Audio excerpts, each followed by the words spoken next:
Good morning, YouTube family. It is your girl Nashira, and I am back. I am back.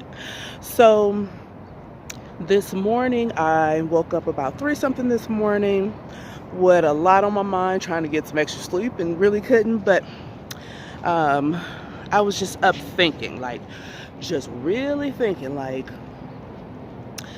when life throws you a curveball, what is that?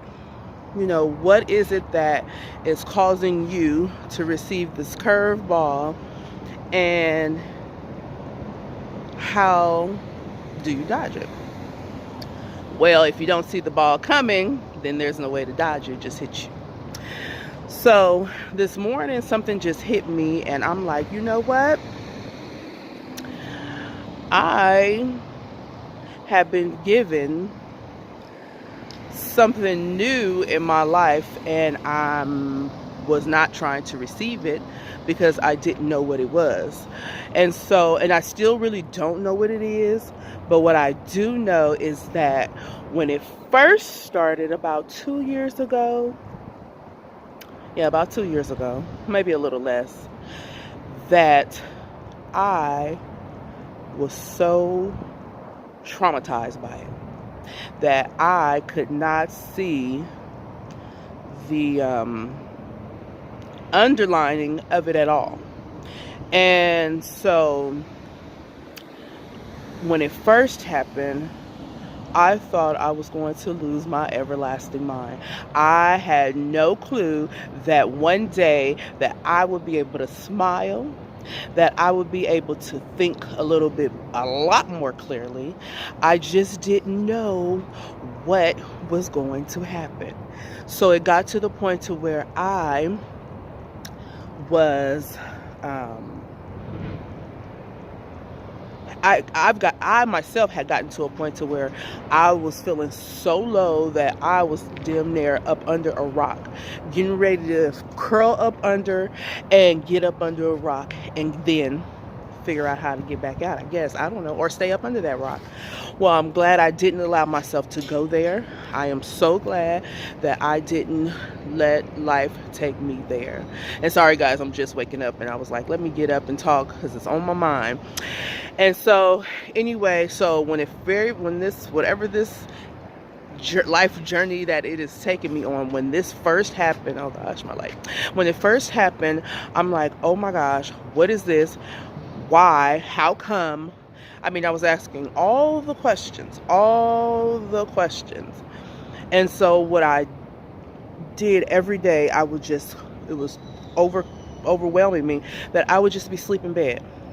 And when I wasn't asleep, I'll be laying there watching TV. When I wasn't watching TV, I was up getting the kids something to eat. When I wasn't doing that, I was either using the bathroom and then starting that routine all over again. And when I say that is awful, because it got to the point to where my feet start hurting so bad, pain in my leg, like I didn't want to do anything. And as time went by, I'm like, okay, no, this is not healthy. This is not right. I'm not a healthy person, but what I do know is laying in this bed every day, not getting no form of physical activity in my feet and in my body is not good for me either. But that's all I can do for months and months and months and months. And, you have people who you're around, this and that, and they don't know what's going on. You're asking for help. Well, at least you think you're asking for help, but you're not asking the correct way. So no one comes. And it's okay. At first it was not okay, but it's okay now because I understand. Because the way I was asking, it wasn't like something was really wrong. But to me, the way I was asking, someone should have known something was wrong. Someone should have known that what I was asking for and how I was asking for it, they should have known something was wrong. But it's not for them to guess and try to figure out.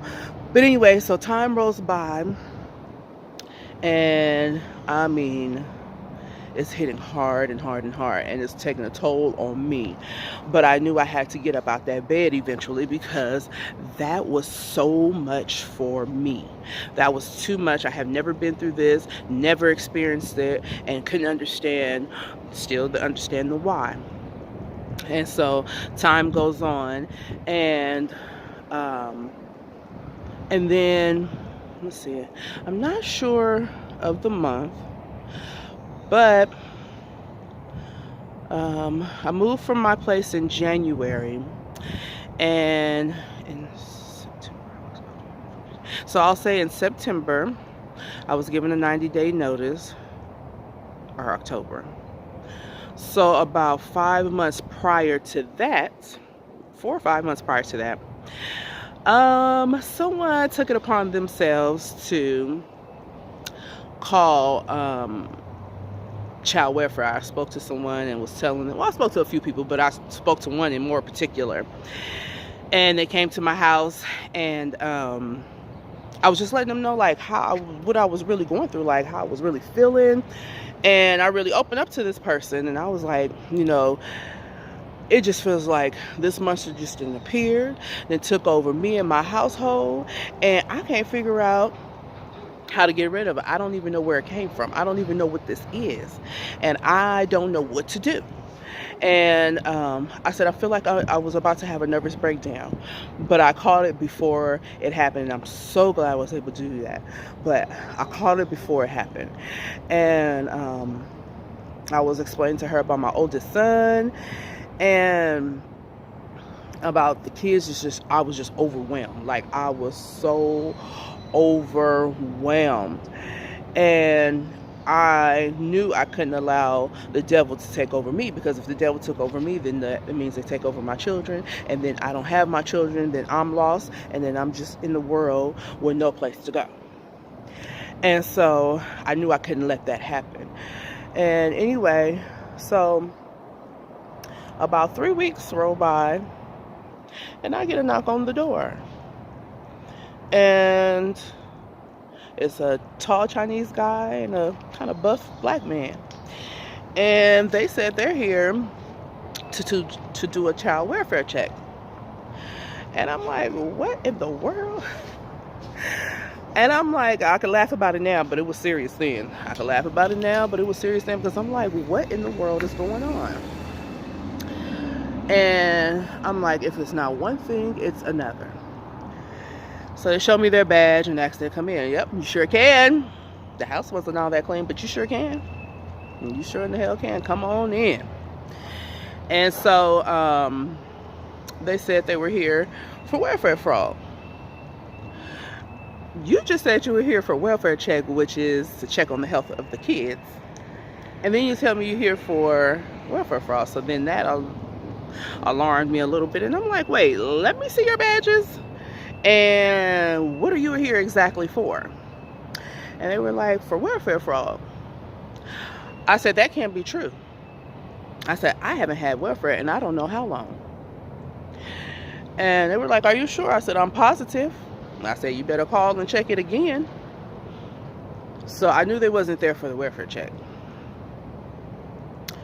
I knew the truth was somebody decided to take it upon themselves, concerned about my well-being, and I guess the kids' well-being, that they were going to call authority. Now, what you should have been doing was, if I'm pouring into you a situation that I am going through, I am pouring into you because I need your help.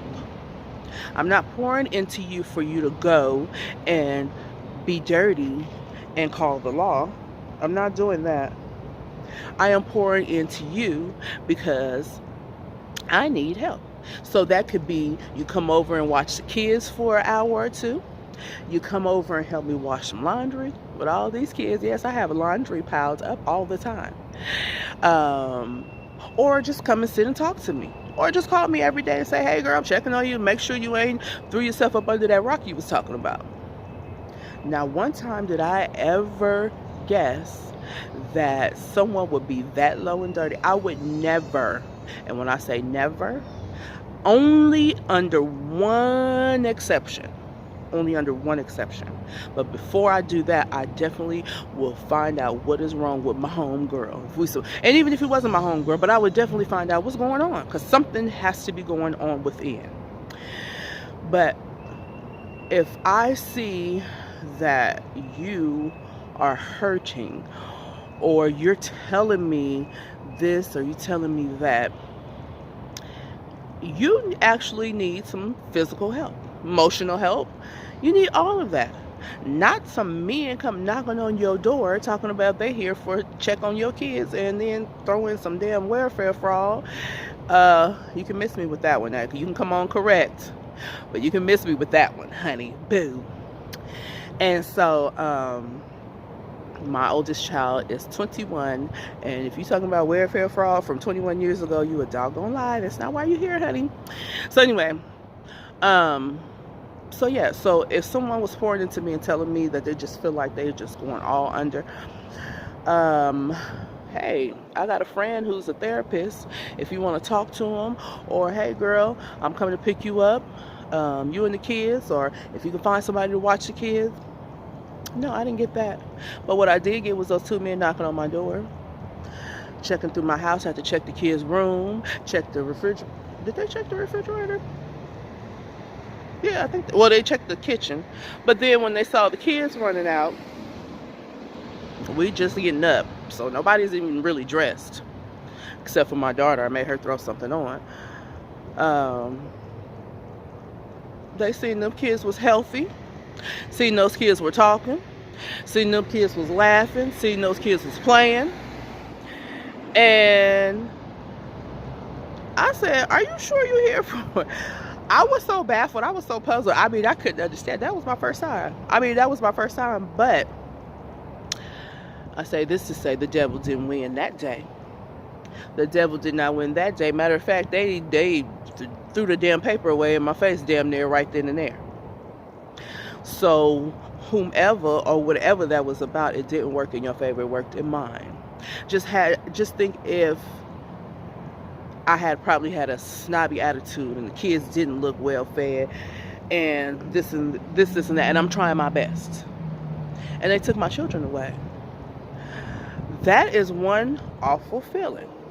That would be one awful. I mean, I've never had it, but my babies are with me 24/7. And if they come to spend the night, it's at a cousin house, or a family member house, and that's not even often. So that would be devastating. And people don't think about, well, what if? Nobody cares about the what if. As long as they feel like they're doing their dirt or their deed, I don't know. But it didn't work in their favor. So I woke up this morning and I was just thinking, I was like, you know what?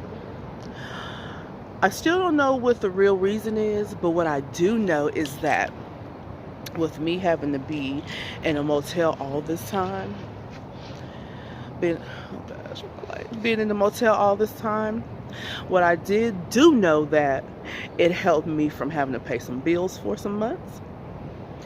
It helped me to be able to be on a mini vacation, at least for the kids. I'm still knowing what's going on, the full gist. But this is a vacation for the kids. This is their summer vacation. I don't have to pay no bills. I don't have to. Now today I can say I don't have to worry as much. Things are coming to light. It hasn't come all the way through, but it's coming to light. The light is so much brighter than it was when it was back there at the beginning of that tunnel. But now we're getting close and near to that tunnel, and I'm not going to say we're right there, but now that we are so much closer to that tunnel, things are coming into play. And everybody is saying, Nashara, you're going through this for a reason. There's a reason behind this. And I'm like, well, when is it going to come so I can see? Because I sure like to know. But maybe it's not for me to know. Maybe that is for me to be able to share this experience with you. And I know you didn't go start with me from the beginning. And I don't know if I would have wanted you to see me like that. But from the beginning, and I don't even know if I was going to be even ready to talk about it or even know how to begin to talk about it. Like today, I was like, how am I going to even start this? But I'm like, you know what? I have to do it. However it started, then that's just how it's going to start. But I definitely feel a lot better. I definitely can see a clear lining a lot better. I definitely can breathe a lot better. I feel a lot better. I definitely see things a lot better. I see people a lot better. And so, even going through it, I was asking for help. I mean, now, when I've gotten a lot better and I was able to see things, I actually was asking for help. Did I receive the help? No. Am I mad about the help now? No. Was I mad then? Yes, indeed. Yes, indeed. Because especially for the ones who know me and know my situation and know my background of what I've had to go through from a little girl. And it's not a bad background. It's just that they know I've been raising kids since I was the age of 11. So when you know me and I tell you Nashira needs help, why not come and help Nashira? That's neither here nor there. I'm not even worried about that no more. I'm not even worried about it no more. It just helps me to understand. It helps me to see. It helps me to bring light to me in here and in here of how this world is and how I have to be the strong one, which I've always been, for me. And if I am the strong one for me, I am the strong one for them babies up there in that motel room. And so I can only worry about Nashira. I can only focus on what Nashira has to bring. I can only do for Nashira. For the longest, I was doing for everyone, including family. And I have to focus on me.